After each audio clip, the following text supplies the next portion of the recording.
A cleaning lady who came down from Prospect Hill every day to clean the penthouse of a millionaire family discovered that the true owner of the fortune, a lucid old man, forgotten in a locked room, was being drugged and silenced by his own son.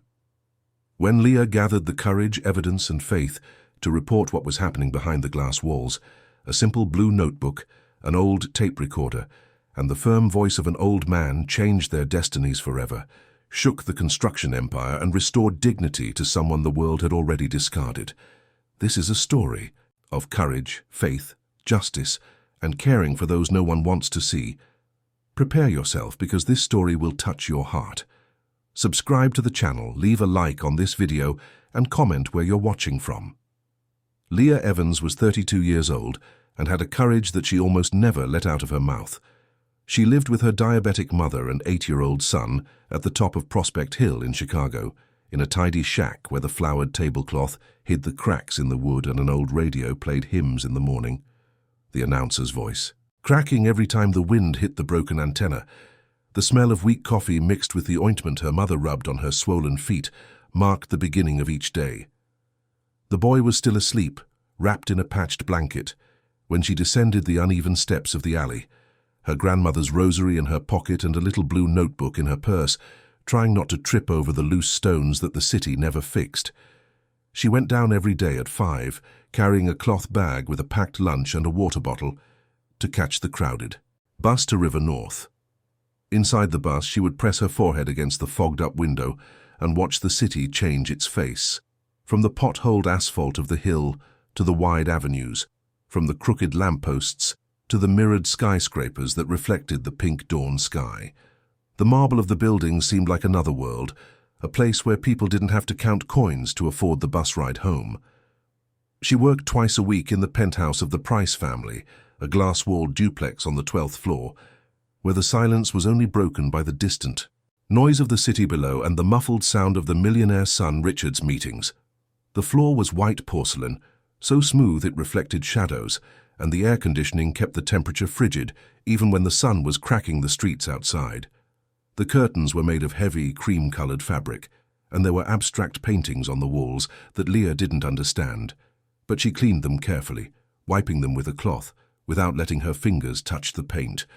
The one in charge of the house, however, was Patricia, the elegant daughter-in-law whose high heels clicked on the porcelain, her voice cold and her smile magazine perfect.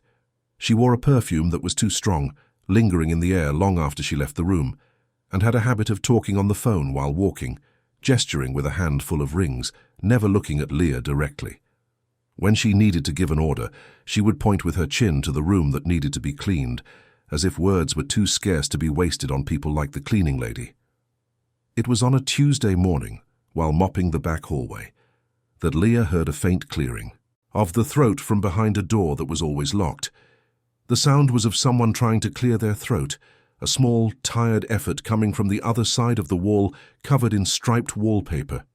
She stopped, the damp mop still in her hand, and listened. Nothing more. Just the hum of the air conditioning and the ticking of the kitchen clock, which was always 2 minutes fast. Shortly after, Patricia appeared in the hallway with a nearly untouched plate in her hand. Rice, beans, a piece of meat that hadn't even been cut. She held the plate with her fingertips as if the weight was too much and commented impatiently without looking at Leah. "The old man is being difficult about eating. I don't know why he insists on being so stubborn." She dumped the leftovers in the kitchen trash, rinsed the plate quickly and left, her heels clicking firmly on the floor. Leah stood there looking at the trash can. That food could have fed her son for 2 days. She felt a lump in her throat, but said nothing. She just mentally noted the time, the full plate, Patricia's weary expression. Days later, in a window of time between Patricia leaving for a meeting and Richard arriving from a trip, Leah managed to see the man's face. The on-duty nurse, Carla, had left the door ajar while she went to get something from the kitchen. Leah, pretending to arrange towels in the hallway closet, peeked for a second. Mr. Arthur was sitting in a worn-out armchair next to a window that looked out onto a ventilation shaft, with no view at all. He was 80 years old, with neatly combed white hair and a lively gaze in a weakened body. He wore clean pajamas, but his slippers were old, the leather cracked. The skin on his hands was as thin as tissue paper, covered in dark spots, and there was a recent-looking bruise on his forearm. He looked at her, and for a moment their eyes met. He said nothing, but there was a recognition there, a silent plea that Leah felt in her chest like a punch.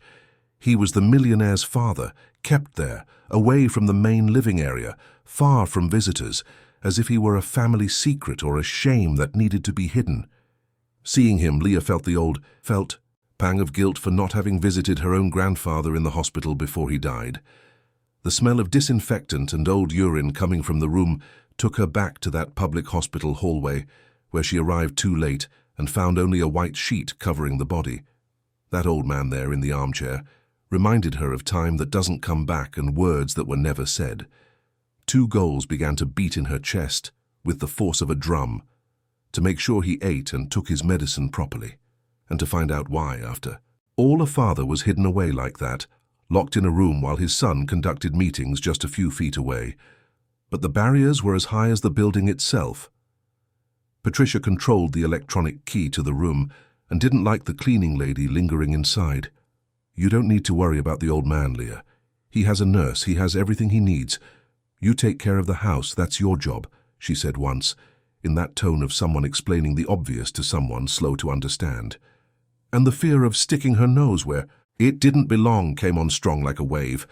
Leah depended on that salary to pay for her mother's medicine.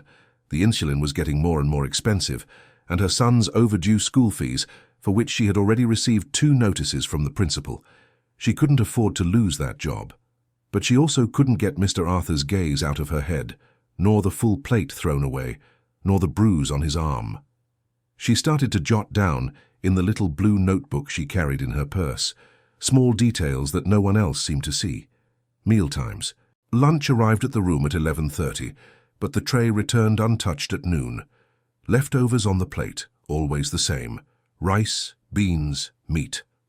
The daughter-in-law's curt comments: "The old man doesn't want to eat. The old man is impossible today. The old man needs to get a grip." The strange position of the camera in the hallway that didn't work. Carla had said that once, laughing, when Leah asked if anyone was watching the room, and the kitchen clock, always 2 minutes fast, which made Leah leave earlier than she should, losing a few minutes of pay each day. She would check the trash before leaving, pretending to look for empty cleaning product bottles. Sometimes she found medicine packages, but she also found whole pills, still in their blister packs, thrown away. She wrote everything down: the name of the medicine, dosage, quantity. She didn't know what she was going to do with it, but something inside her told her not to let it go. When she closed the apartment door at night and went down in the cramped, musty-smelling service elevator, she carried with her a silent urgency that accompanied her on the crowded bus, on the climb up the hill, at dinner with her mother and son. Before sleeping, kneeling on the cold floor of her room, the rosary between her fingers and her voice low so as not to wake anyone, she whispered almost soundlessly, the words coming out more like a breath than a prayer: "God, don't leave that man alone. If you put him in my path, give me courage, just courage. Because the rest, Lord, the rest, I don't even know what it is." As the weeks went by, Leah learned to listen to the house in a way no one else did. There were rhythms there, invisible patterns that repeated like background music. The sound of crystal glasses in the meeting room, clinking when Richard toasted with invisible partners on video calls. His loud, confident laugh that echoed down the hallway as she mopped the floor on her knees, invisible. The notifications from Patricia's phone vibrating non-stop in the expensive purse she left on the kitchen counter, always open, always full of gold cards and $100 bills. And, in contrast, the narrow hallway leading to Mr. Arthur's room, where all you could hear was the ticking of the fast clock and the discreet shuffle of a chair when he tried to stand up on his own. Sometimes, very faintly, there would be a dry cough, a long sigh, the creak of the old armchair under his weight. They were sounds that demanded attention, but that no one besides Leah seemed to hear.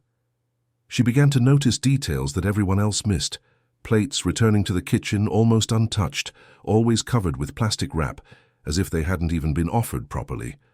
Whole pills in the trash bag, mixed with orange peels and used napkins.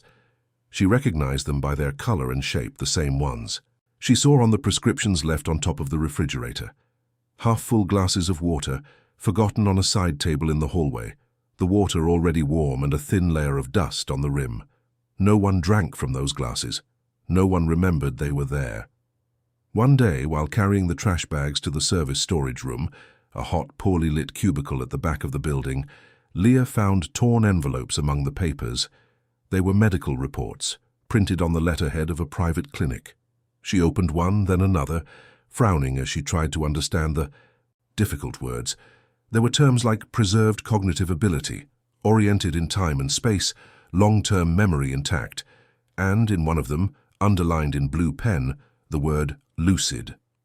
That didn't match the advanced dementia narrative that Patricia repeated whenever someone asked about her father-in-law. "Poor thing, he doesn't even know his own name," she would say, shaking her head with rehearsed pity as she adjusted her pearl earrings. Leah put the envelopes back in the bag, but not before taking pictures of the pages with her old phone, the cracked screen trembling in her hand. She noted the date and the clinic in her blue notebook, in small, firm handwriting, pressing the pencil so hard she almost tore the paper. Gradually, without planning it, she began to get closer to those who also lived in the cracks of that world of glass and marble. John, the doorman, was a man in his late 40s, his worn uniform embroidered with the building's name, who stood all day in the cramped guard booth. He had noticed months ago that an old man with white hair never used the main elevator, even though Mr. Richards' car was always in the garage gleaming, and without a scratch. "Weird, isn't it?" he commented to Leah one day as she waited for the service elevator.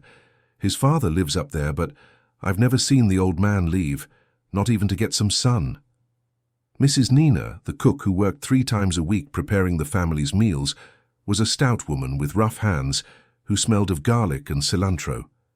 Every now and then, she would hide a piece of cake in a plastic container and ask Leah, in a low voice, "Take this to the old man, if they let you." Poor man, he must miss sweets. And Leah would take it, hiding the container under a cleaning cloth, entering the room when Carla went out to smoke in the service corridor. Mrs. Esther, an elderly neighbor from the floor above, would occasionally appear in the elevator, her white hair in a bun, a cane in her hand, house slippers on her feet. She had lived alone since her children had moved to California and never came back, not even for the holidays. She would say, every time she ran into Leah, that she sometimes heard muffled crying in the early hours of the morning. "It comes from downstairs, you know. I don't know if it's all in my head, but I swear I hear it. The cry of an old man, the kind you hold back so no one hears." Each of them had their reasons for not speaking too loudly. John didn't want to lose his job. He was a widower, raising his teenage daughter alone, and still paying for her college by selling water and soda from the booth. Nina needed to send money every month to a sick grandson in the countryside who was being treated for leukemia and depended on his grandmother to survive. Mrs. Esther carried the wound of being forgotten by her own children and saw in Mr. Arthur a reflection of what her own fate could have been if luck had been different. The antagonists also took shape with clarity, without exaggeration or theatrical malice. Patricia was obsessed with the family's image in home decor and society magazines. She had given interviews to 3 different publications, posing in the living room with arrangements of imported flowers, talking about a balance between tradition and modernity. The presence of an old, drooling, stumbling father-in-law who asked repetitive questions did not fit into that magazine cover scene. And Carla, the on-duty nurse, was a woman in her early 40s, too thin, with deep dark circles under her eyes and bitten nails. She boasted of her saintly patience in dealing with old people, but she treated Mr. Arthur as if he were a piece of furniture that needed to be cleaned and repositioned. She would look Leah up and down as if the cleaning lady were invisible, or, worse, an intruder trying to steal her place. "You don't know anything about elder care," she said once, laughing, as she smoked in the hallway. "You think you know more than a registered nurse." It was on one of those days that Leah, gathering all the courage she had, asked carefully, almost whispering, "Carla, why does so much medicine end up in the trash? I saw a full blister pack thrown out yesterday." Carla stopped smoking, turned slowly and faced Leah with an icy smile. "Are you counting pills now? What a busybody. Be careful. Gossip from people like you can be expensive. Some people lose their jobs for wanting to know too much." The threat hung in the air, heavy as smoke. Leah lowered her eyes, pretended to be busy folding cleaning cloths, but her heart was beating so hard she could feel the pulse in her neck. That same day, in the late afternoon, Patricia locked Mr. Arthur's door earlier than usual and announced in a polite but firm tone, "Leah, from now on you don't need to clean my father-in-law's room anymore. Carla will take care of it. Unnecessary visits disrupt his treatment." Access was blocked. The hallway camera, which according to Carla didn't record anything, was now slightly turned towards the room's door, like a fixed and relentless glass. Leah left with her legs feeling like jelly, went down in the elevator clutching her purse strap, and only when she was on the bus and saw the city lights beginning to turn on did she allow the tears to fall, silent, wetting the fogged-up window.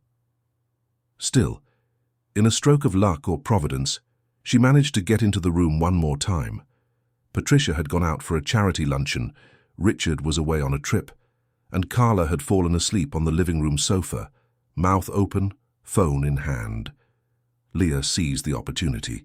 She went in quickly, changed Mr. Arthur's sweaty sheet for a clean one she had brought from home, left a glass of fresh water within his reach, and arranged the pillows so he could sit up without back pain. Arthur looked at her with teary eyes and said, in a weak but clear voice, "Thank you, my child. May God repay you." She just nodded, unable to speak, and left before anyone noticed. But the price came quickly. She spent too much time in there, fell behind on cleaning the kitchen, had to rush to finish everything and left the building, almost at a run. She missed the 6 o'clock bus, caught the 7 o'clock and was late to pick up her son from school. The principal was waiting for her at the door, arms crossed, and scolded her in front of other mothers. "You need to be more responsible. This cannot continue to happen." Leah apologized quietly, holding her son's hand, who looked at the ground in shame. Her back ached from carrying extra buckets, her knee hurt from kneeling on the cold floor, and her head was heavy with the public humiliation.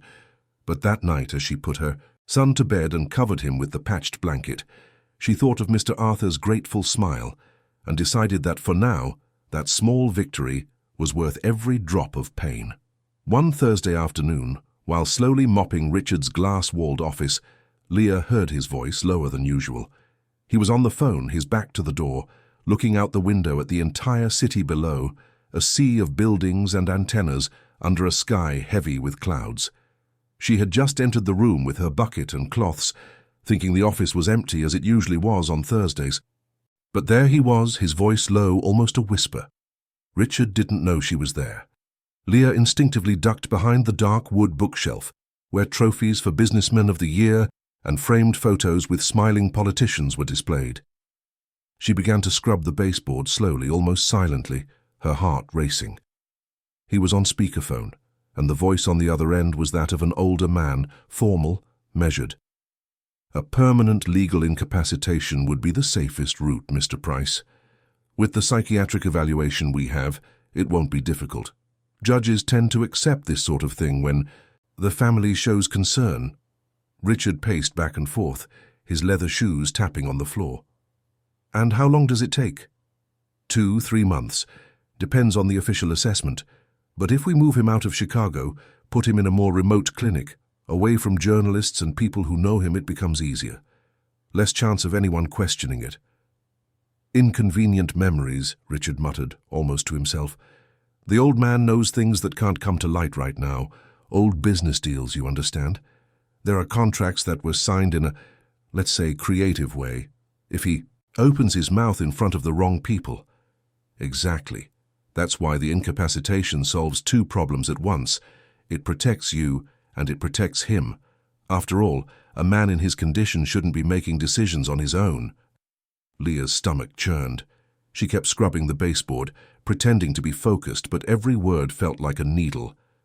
Suddenly, a draft from the air conditioner blew a piece of paper off the desk. The paper floated slowly, tracing a curve, and landed right next to her bucket. It was a printed document with letterheads and stamps. She reached out, her hand very slowly, and picked it up. She read the first few lines, the words dancing before her eyes. Arthur Price, majority shareholder, 60% of the shares of Price Construction, Inc. There were handwritten notes in the margin, numbers, percentages, and an underlined sentence. Will registered in 2018. Clauses of mandatory continuation in management while of sound mind. Mr. Arthur was still the owner of the company. He wasn't just a forgotten old man in a room.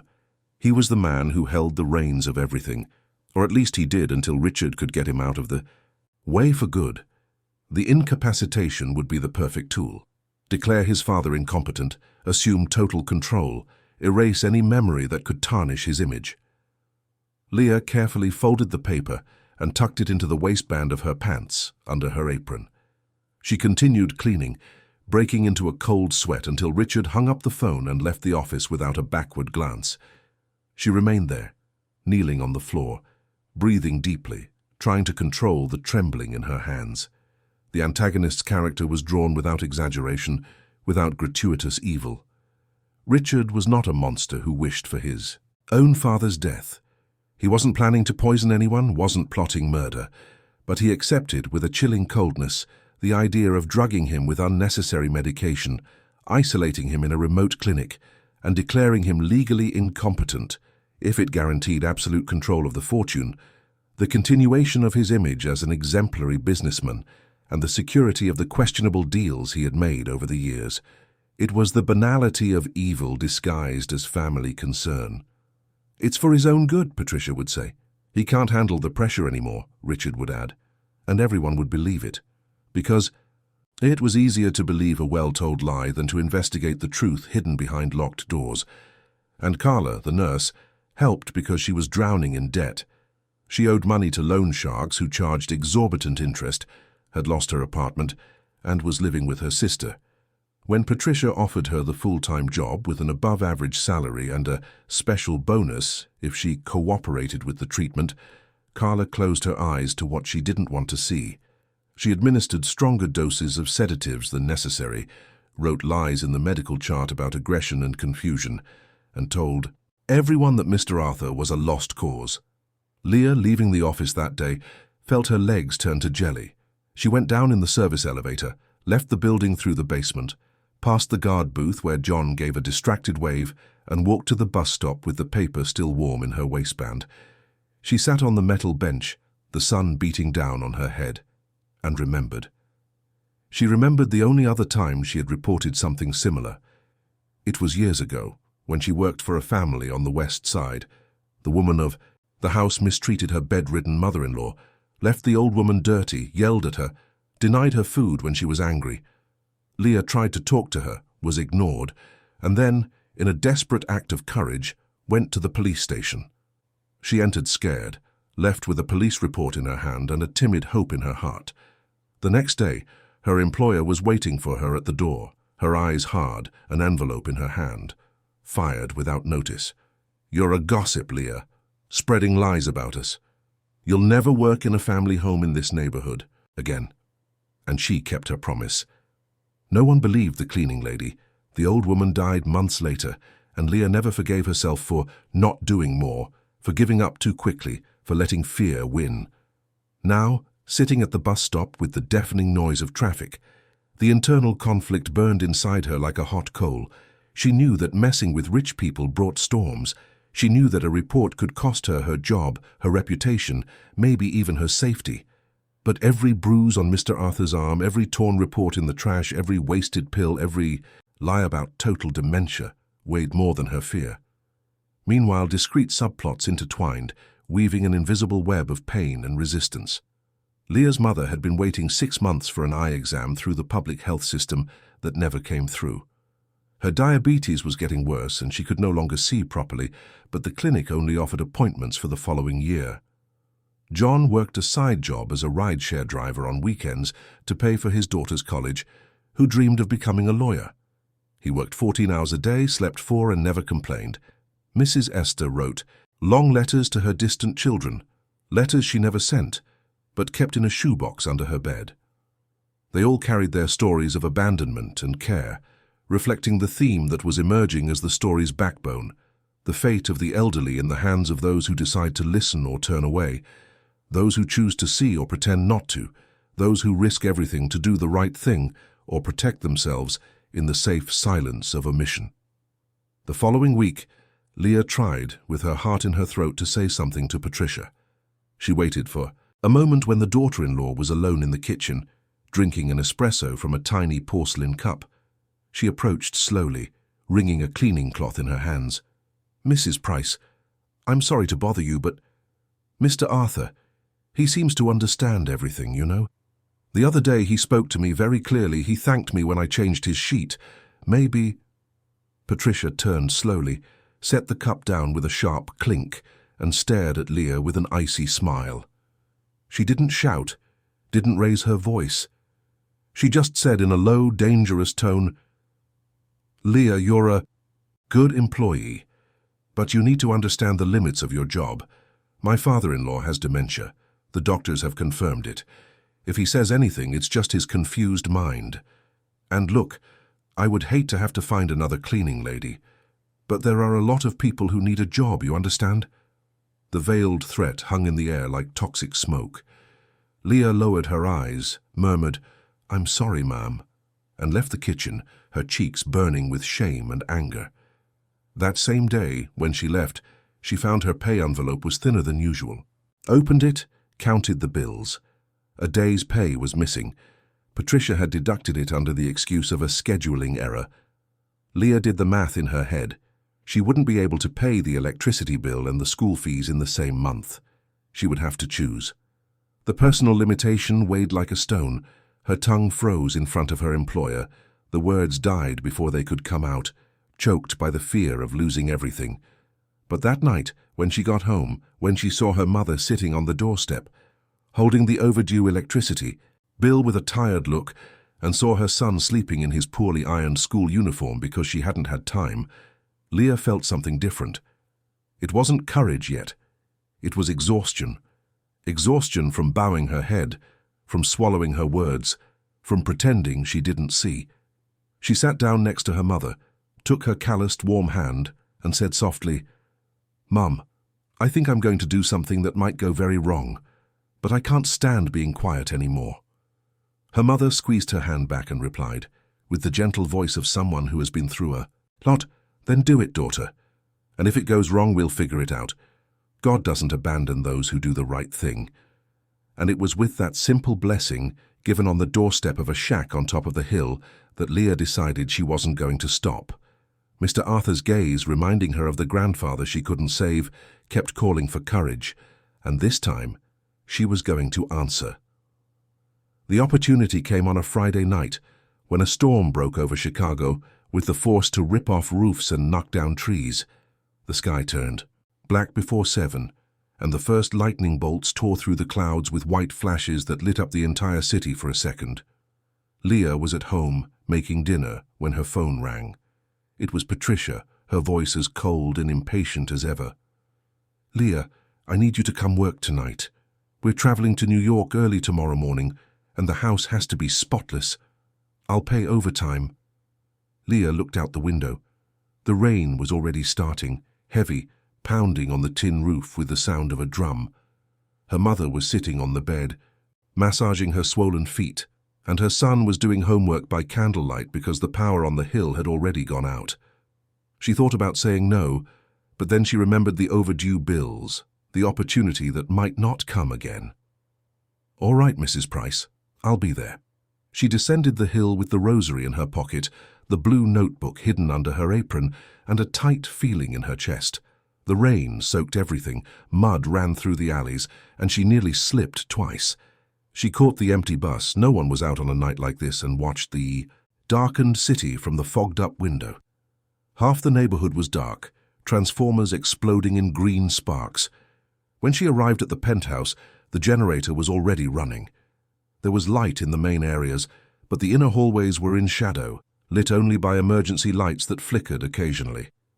The house seemed different in that dim light, bigger, full of shadows that moved with the wind coming through the cracks in the windows. Richard was in the living room, packing suitcases, talking on the phone.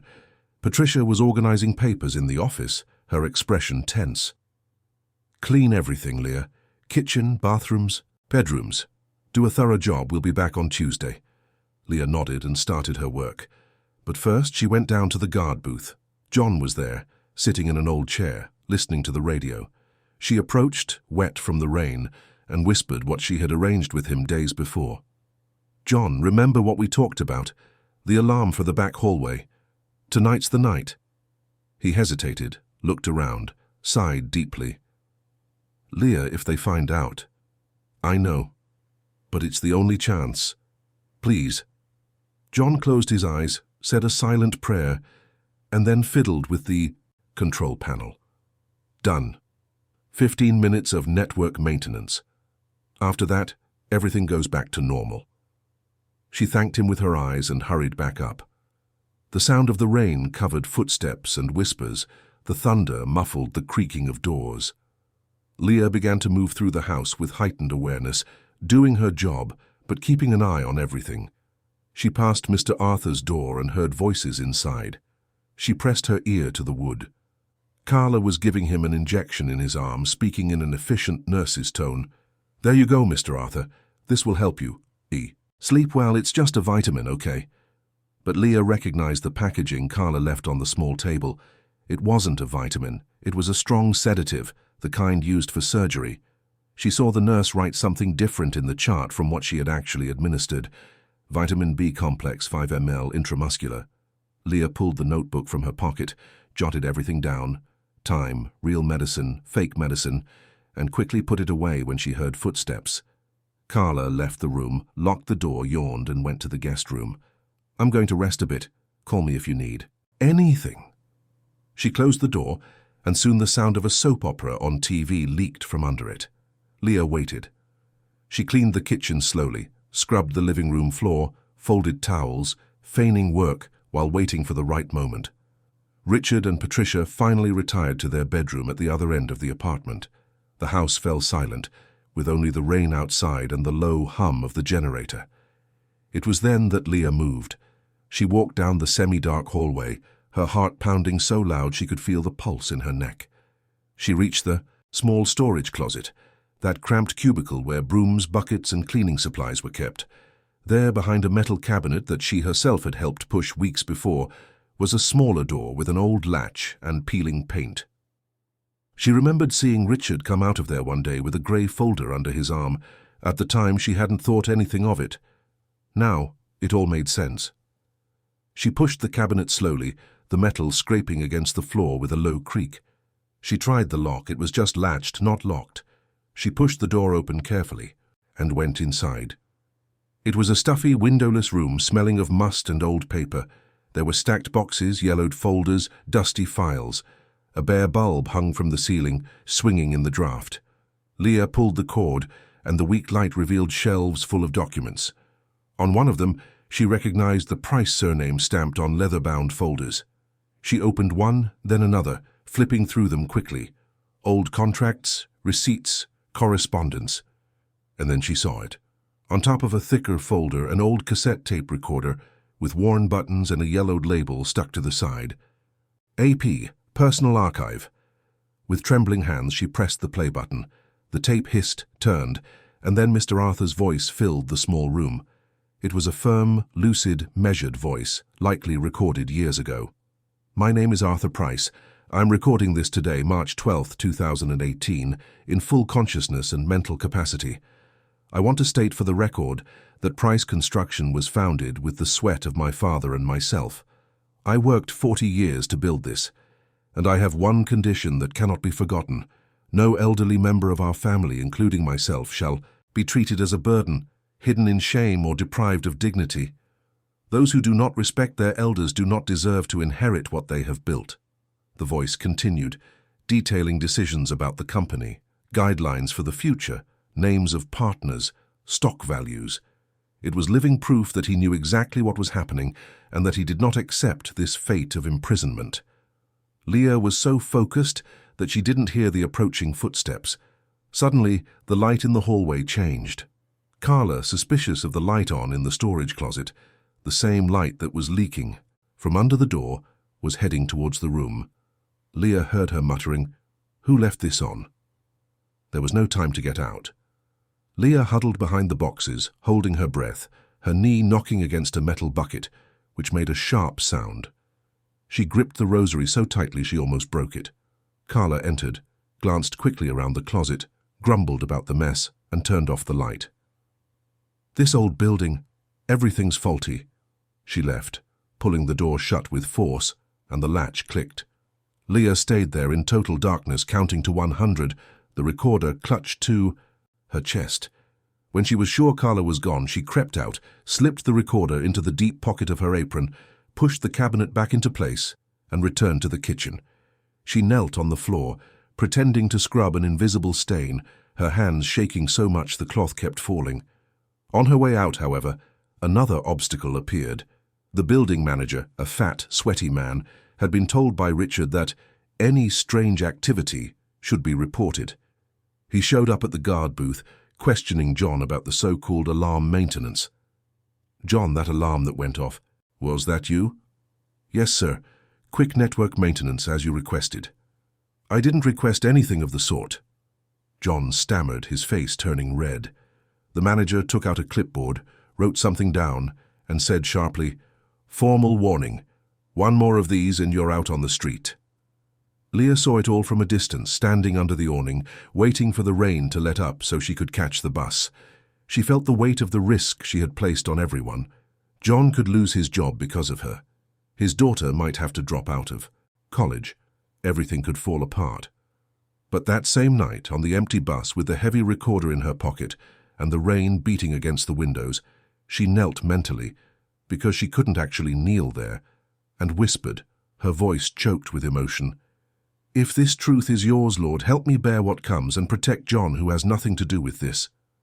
She arrived home in the early hours of the morning, soaked with mud up to her knees. Her mother was awake, waiting with an old towel in her hands.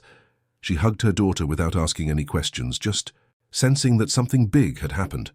And Leah, for the first time in a long time, cried, not from fear but from a strange relief, like someone finally letting go of a weight they had been carrying for years. The following Monday, Leah woke up with her body aching as if she had been beaten. She had spent the entire Sunday not knowing what to do with the recorder, hiding it inside a cookie tin in the kitchen cabinet, taking it out to listen to again, putting it back, afraid someone would find it. Her mother noticed her restlessness but didn't ask. She just made stronger coffee and left a warm roll on the table. It was Mrs. Ruth, the coordinator of the senior ministry at the local parish, who showed her the way. Leah sought her out after the 7 o'clock mass, nervous, twisting the strap of her purse. She told her everything. The old man locked up, the discarded medicine, the torn reports, the recording. Mrs. Ruth listened in silence, her eyes welling up, and then took a crumpled business card from her wallet. "There's a lawyer who takes cases like this, pro bono, Dr. Fernandez. She'll know what to. Go see her, child. Take everything you have." The next day, Leah entered a small office in downtown Chicago, in an old building with a noisy elevator and a hallway that smelled of must. Dr. Fernandez was a woman in her early 40s, with short hair and thick-rimmed glasses, who worked in a cramped office filled with stacked case files. She listened to the whole story, leafed through the blue notebook, and looked at the photos Leah had secretly taken. Untouched plates, bruises on Mr. Arthur's arm, expired medicine packaging. When she heard the recording, Dr. Fernandez closed her eyes. Anne took a deep breath. "This is gold, Leah, but it's also dangerous. You understand you'll be messing with powerful people?" "I know, but I can't pretend I don't see it anymore." The lawyer gave a tired smile. "Then let's do this right. We need to file everything officially, a police report, a request for a protective order, an independent medical evaluation. It's going to be tough. They will attack you. They'll say you made it up, that you're a gold digger, that you want money. Can you handle that?" Leah clutched the rosary in her pocket. "I can handle it." So on a Wednesday morning, Leah walked into the family court building with the rosary hidden in her hand, and her heart racing. The building was immense, full of cold hallways and people rushing by with folders under their arms. She felt tiny there, invisible again. But Dr. Fernandez walked firmly beside her, and that gave her courage. The hearing was set for 10 o'clock. The room was carpeted, with leather chairs, a large dark wood table, and an American flag in the corner. The presiding judge was a woman in her 50s, her hair in a tight bun, her expression serious. She entered, everyone stood, and then it began. On the other side of the table, Richard's lawyer, a man in an impeccable grey suit, silk tie, leather briefcase, presented the polished justifications.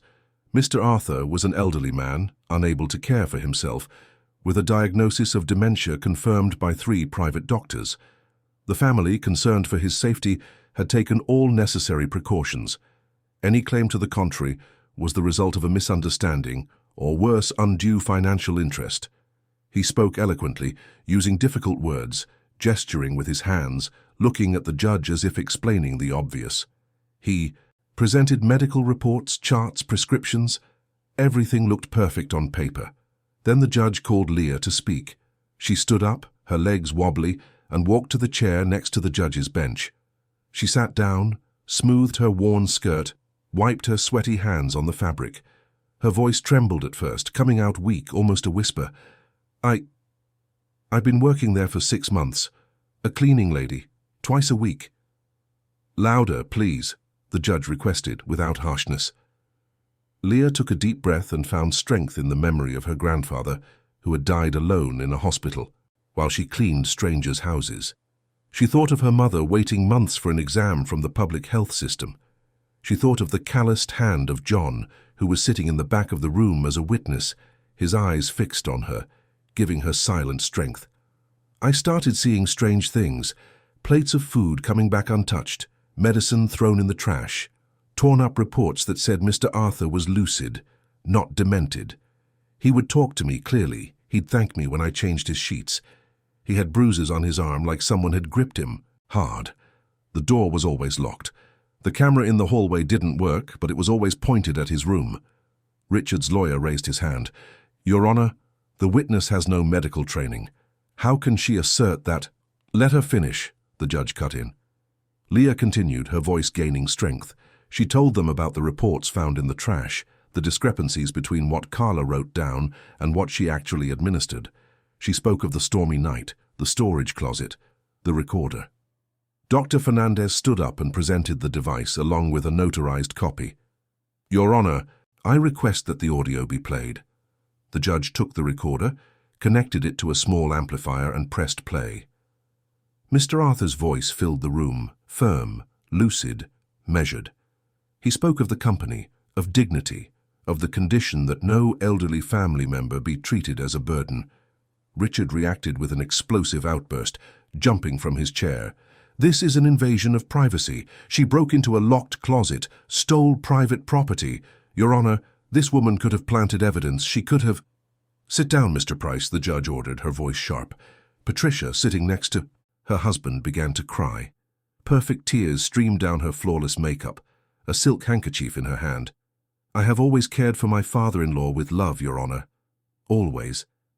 This woman, she's unstable. She makes things up. She snoops where she doesn't belong. It's ingratitude. Pure ingratitude. But as other witnesses were called, Patricia's tears began to lose their luster. John took the stand, nervous, and confirmed that he had never seen Mr. Arthur leave the apartment, even though the family car was always in the garage. Mrs. Nina, the cook, her hands trembling, recounted the plates that came, back untouched, her request to sneak food to the old man. Mrs. Esther, the elderly neighbor, said she sometimes heard muffled crying at night, the sound of a man trying not to make noise. Richard's lawyer tried to discredit each one. Disgruntled employees, Your Honor, a neighbor with hearing problems, but the judge listened to everything, took notes, compared the testimonies with the documents. Finally, she ruled, an independent medical evaluation to be conducted by a court-appointed expert, a prohibition on any change of Mr. Arthur's address until further notice. The opening of an investigation into false imprisonment and fraudulent incapacitation proceedings. The news spread quickly. In the building, in the elevators, in the neighborhood bakeries, the cleaning lady reported her rich boss. They say the old man was locked in his room. That woman is brave. One Sunday, at the 7 o'clock Mass, the priest discreetly mentioned in the prayer intentions, "For all who defend our elders and have the courage to speak the truth."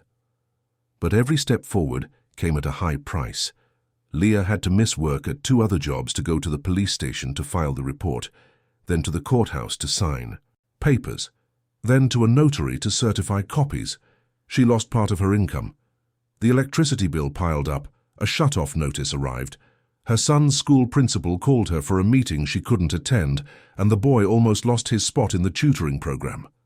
At home, alone in the cramped room, sitting on the creaking bed with her son sleeping beside her, Leah cried in silence, her hands covering her face, wondering if she had gone too far. "Did I do the right thing, Lord? Would it have been better to stay quiet?" The doubts bit like a snake. But on the day of the official evaluation, when she saw Mr. Arthur sitting in a chair in the hearing room, dressed in clean clothes that Dr. Fernandez had brought, speaking clearly to the medical expert, recognizing everyone, answering questions about dates, addresses, his children's names, Leah felt the fear recede like the tide. The expert took notes, asked the old man to draw a clock, solve simple math problems, tell a story. Arthur did it all. Slowly, his voice tired, but he did it. And when he finished, he looked at Leah, sitting in the back of the room, and nodded. A silent thank you from someone who was finally being seen. Before entering the room to hear the results, Leah stopped in the cold courthouse hallway, leaned against the cool wall, and clutched her rosary until her fingers hurt. She didn't pray beautiful words, made no promises, asked for no miracles. She just murmured in a hoarse whisper, "Stay with me, Lord, just for today. One more time. Just one more." And then she walked in, head held high, to hear the truth that had cost her everything. Months later, when autumn began to cool the Chicago U, mornings and dry leaves covered the sidewalks of River North, the scene was different. But the scars still ached, and Leah knew that some would never fully heal. The court had recognized after 3 independent medical evaluations that Mr. Arthur had the full capacity to make decisions about his own life. There was no dementia. There was no mental confusion. There was only a lucid old man who had been locked up and silenced so as not to interfere with his son's plans. The charges of false imprisonment and fraudulent incapacitation were proceeding under seal, but the consequences were visible to anyone who cared to look. Richard had been temporarily removed from his position as head of the construction company by a decision of the board of shareholders, which included his own father. He was facing 2 legal cases, one criminal, one civil, and his image was tarnished in the circles where he had once shone. Magazines that had previously interviewed him now published discreet notes about ongoing investigations. Contracts with public agencies were suspended pending the outcome of the inquiries. He didn't lose everything. He still had money, still lived well, still managed part of the business. But he had to sit down at the table with his father for the first time in years and listen to him as an equal. He had to accept that the old man's voice was worth as much as his, perhaps even more. And that, for a man accustomed to giving orders without being questioned, hurt more than any court sentence. By his own choice, Arthur left the glass-walled penthouse in River North. He no longer wanted to live there, in that place where he had been treated like old furniture pushed into a corner. He rented a ground-floor apartment in a simple housing complex near Prospect Hill, in one of those 4-story buildings painted beige with clotheslines on the balconies. He said that there, at least, he could hear the sound of children playing ball in the courtyard, of pots and pans clattering at lunchtime, of a neighbor's radio playing country music. The apartment was small, a living room, 2 bedrooms, a kitchen that opened onto a sunny utility area. But it had a large window that caught the morning sun, a bench in the park across the street where he could sit and drink his coffee, and people who greeted him without pity or contempt. It was real life, not that cold bubble of air conditioning and forced silence. He hired a caregiver recommended by the parish, Mrs. Marlene, a 60-year-old widow who had cared for her own mother until she was 96. And he offered Leah a formal job as his household manager. A fair salary, a contract, vacation time, benefits, a set schedule, from 8 to noon, Monday to Friday, with respect established in the contract and, more importantly, in his eyes. "You saved me, Leah," he said the day she signed the papers. "I can't repay you for that, but I can give you dignity, and that's what I'm going to do." Leah accepted, but in the first week she still caught herself asking for permission to sit, lowering her eyes when she spoke, waiting for orders. Mr. Arthur noticed, and one day pulled a chair out for her at the kitchen table. "Sit here. Let's have coffee together, and look at me when you speak. You're not a servant. You're an employee. There's a difference." Gradually, she began to understand what that was. Respect. Something she had never had anywhere else. Her mother, who used to spend her days alone waiting for medicine from the clinic, now accompanied Leah to work twice a week and would sit and talk with Mr. Arthur about old recipes, about the time when Chicago was smaller. They became unlikely friends, the diabetic from the hill and the retired businessman, trading life stories as their coffee cooled in their cups. Leah's son, 8-year-old Leo, started visiting the apartment after school. Mr. Arthur would help him with his math homework, something the boy hated but began to enjoy because the old man had infinite patience. "Make another mistake, that's how you learn," he would say, his eyes smiling. Patricia left Chicago shortly after the ruling. She went to Pittsburgh to stay at her mother's house, far from the comments, the questions, the stares on the street. She wasn't arrested, wasn't convicted. She just carried the shame she had planted herself. Sometimes she would text Richard, asking if she could come back. He never replied. Carla, the nurse, was put on probation by the State Board of Nursing. She didn't lose her license, but was prohibited from working with the elderly without supervision. She took a job at a city health clinic, overseeing senior groups under the constant supervision of other professionals. She earned less, worked more, but slowly learned that care isn't just about administering medicine. It's about looking someone in the eye, listening, respecting. The punishments were not cruel. They were the exact measure of the choices each had made. Richard reaped estrangement. Patricia reaped isolation. Carla reaped oversight. And strangely, that weighed more heavily than any jail time or fine. Old elements took on new meaning.